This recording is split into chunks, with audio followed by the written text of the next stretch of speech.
Hello, this is Antara from Impact Magazine, and today as Body Loving unveils a new identity, Plum Body Loving 2.0. I'm joined by Stuti Sethi, brand lead, to understand what this new phase means for the brand.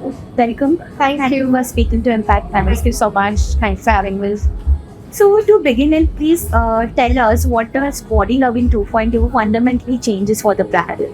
So I feel like it's a huge elevation for the brand. It's after 6 years that we're completely revamping our entire look, our entire philosophy. So I think earlier a lot of our products look very product first as opposed to brand first. I think now we've changed our orientation to scream body loving, play some more, which is our tagline as well, in every part of the brand, right? So you'll see us owning more colors, you'll see us owning concepts a lot better than before. So for example, we're bringing these twists to fragrances. So normally summer collection, for example, would simply mean like fresh citrusy fragrances, right? We said no, like summer has to be a personality mix, right? There's so many different aspects of summer. So we said let's launch 4 individual collections, but we decided to name every collection in a way that reflects Body Loving 2.0. So if you'll see, there's matcha but disco, right? Nobody ever imagines these two worlds coming together, but we did for Body Loving 2.0. Then there's also Boardroom and Bora Bora, because we said like Bora Bora, there can be many summer fragrances there, but nobody imagines boardroom meetings with Bora Bora. Similarly, we said why launch a delicate floral collection when you can have petals on the rocks? Right, so we're sort of bringing these unexpected worlds together so as to make the space very exciting for the end consumer. Okay. So rebranding, of course, signifies growth, but sometimes is also correcting what didn't work out. Sure. So for this one, what triggered the shift, and what consumer gaps did you see that you thought this is important? Honestly, at this point, we didn't think anything was wrong that we needed to change, but we just felt like, we wanted to become a bit more playful as a brand. We wanted to really have fun with the products that we're launching, because we're living in a world of dupes and easy replications, right? What stands out is a unique original identity, and we wanted to play that up, and we said no better time to give a packaging refresh as well, because it's been about 6 years.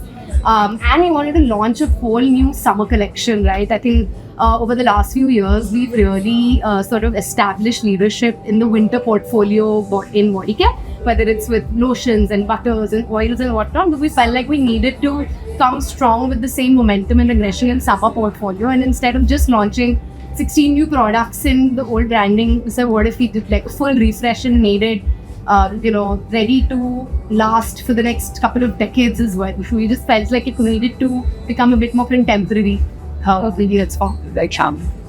So if you look at it from an advertising and marketing perspective, what kind of campaigns or promotions will we see in the future? Yeah, we will see. Like I said, we're not changing a lot about what we do. I think we've had some great relations with the content creator community, right? You'll see a lot of them at the event today as well. These are the people who sort of the key opinion leaders who've built the brand. In fact, very recently, something new that we did for the relaunch is that before we launched these 16 products, we sat down with some of the key opinion leaders of the beauty industry and gave them like early access, got their reactions, got their favorite fragrance. So if Mridul Sharma liked Boardroom and Bora Bora to 100 people in her community, we actually sent it a month before the launch. Right, so we're trying to just have fun, be more playful as a brand.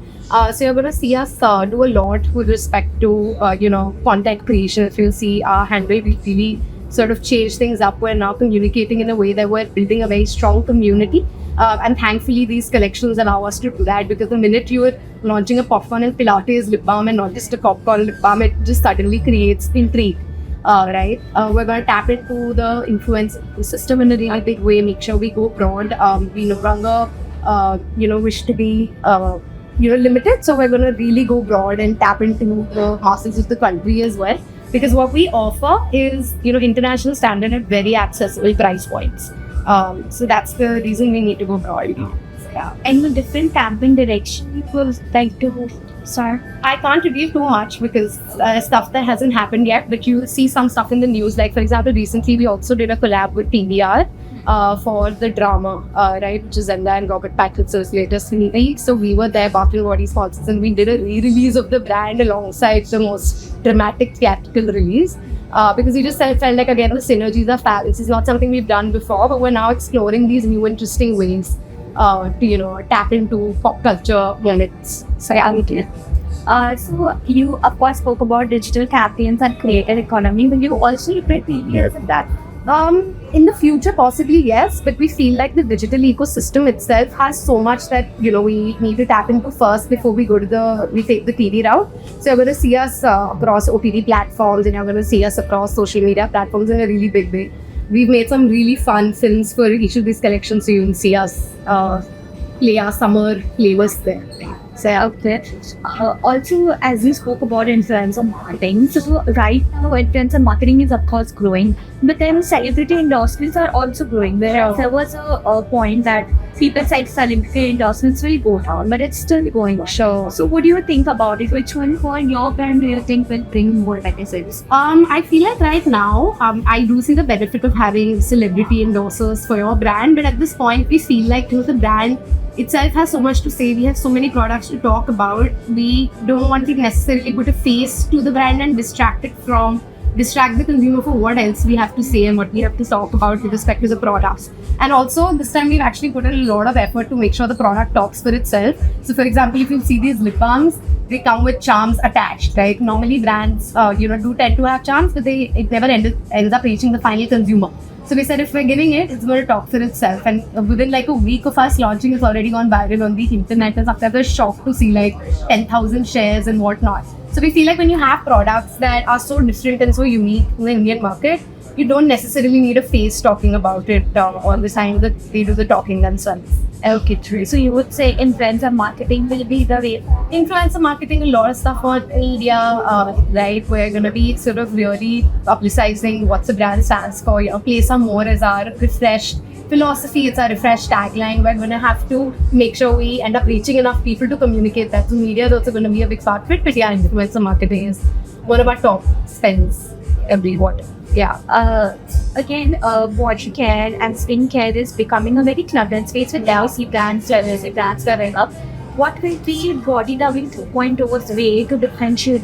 Great question. So I think that was something that we were very mindful of right when we were launching this, saying that, right now, a lot of things that you see in the industry are very SEO backward. Okay, acid is trending, let's launch a body wash in that. It's become a bit commoditized. So we felt like that's the thing we want to move away from. Instead of launching another commodity, we want to launch a brand.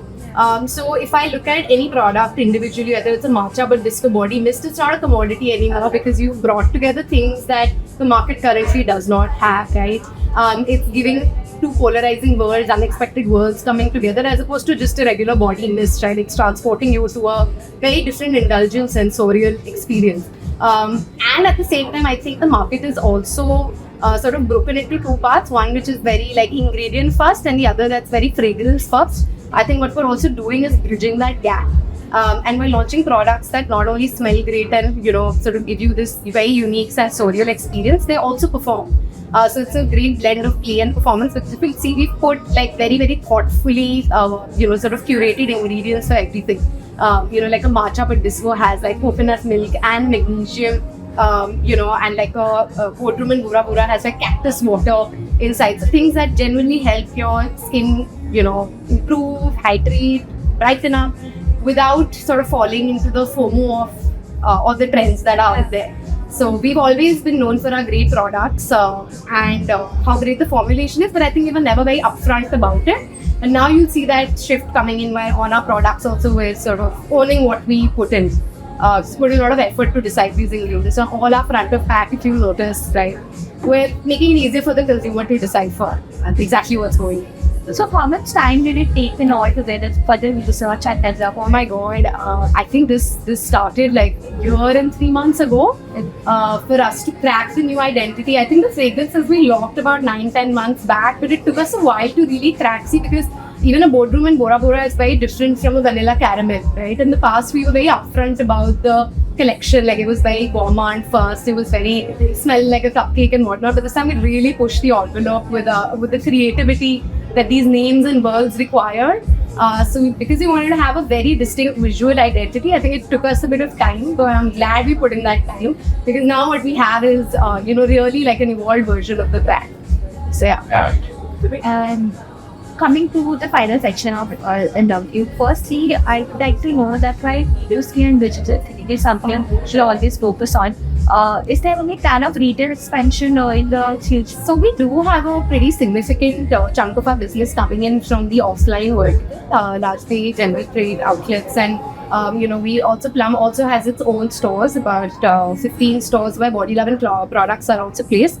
But we do plan on sort of choosing our bets. So lotions, lip balms, for instance, are big bets for the retail ecosystem, where we do plan to go really broad and make sure our product is placed in all the key places. Will be a gradual scale up. I think there's a lot to do in the online spectrum alone, but in the offline space, we're not completely ignoring it. Also, the brand actually is best experienced offline, right? Because there's instant gratification. You know exactly how much you love the product. Because there's no chance you'll hate it, but you sniff it and you know whether you're absolutely in love with it or you're obsessed with it.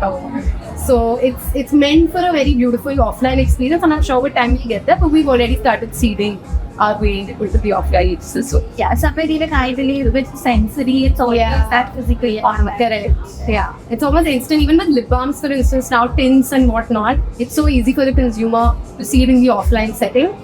Whether it'll suit them, not suit them. Online does a great job as well. But that's why I'm making sure we don't, completely leave offline the second that it's in and stuff. Finally, with Body Loving 2.0, what kind of business impact and business growth are you looking at in the next maybe 12 to 18 months? Yeah, so actually we have very, very ambitious growth plans out here. Like something that we're both excited and intimidated by, but more excited by. What we're also doing now is we're tapping into categories we've never tapped into before, right? While we hold significant market share in categories like lotions and mist, Sharjah is something that we're going to be really sort of going doubling down on, and lip balms is a huge category with insane momentum right now. So all of these things sort of put together a huge variety. I think we're looking at like multiples of the current business at this point. But yeah, I'll see where it takes us. But quite bullish. Any plan of tapping into maybe millennials or the generation before that, apart from Gen? So honestly, when we were looking at the rebrand, at no point did we say that this is going to cater only to one generation. I think we've been very mindful about the fact that what we're creating is for millennials, Gen Zs, boomers, everybody. But in fact, while we were sort of testing the product out, we made sure to reach out to all different generations. I thought the only one we've not fully tested is like Alpha, Gen Alpha. But there also some of our colleagues, kids and all came to office and like, okay, test. And they also loved it. So I think generally the attempt with the rebrand is to create something that's generation proof. Right? You don't have to keep rebranding every time there's a generational shift happening. And I think we've been able to tap into different sensibilities here with the rebrands. I don't think it's overtly Gen Z, overtly millennial in that respect. It's Understood. Anything else you'd like to share from your end? No, I think that's it. We're just really excited. I think no other brand has ever done a rebrand with like 16 new launches. I think that number is quite staggering. It's both exciting, and nerve-wracking for us because we can't wait to see what the reactions will be and the early stuff will have. But we can't wait, and you're going to see a lot of very exciting marketing come out of us, some really interesting collabs, and some things that just make you say that Body Loving really played some over. So yeah, that's it. Thank you so much. Thank you so much. Thank you so much, and I hope you like everything on this video. So thank you.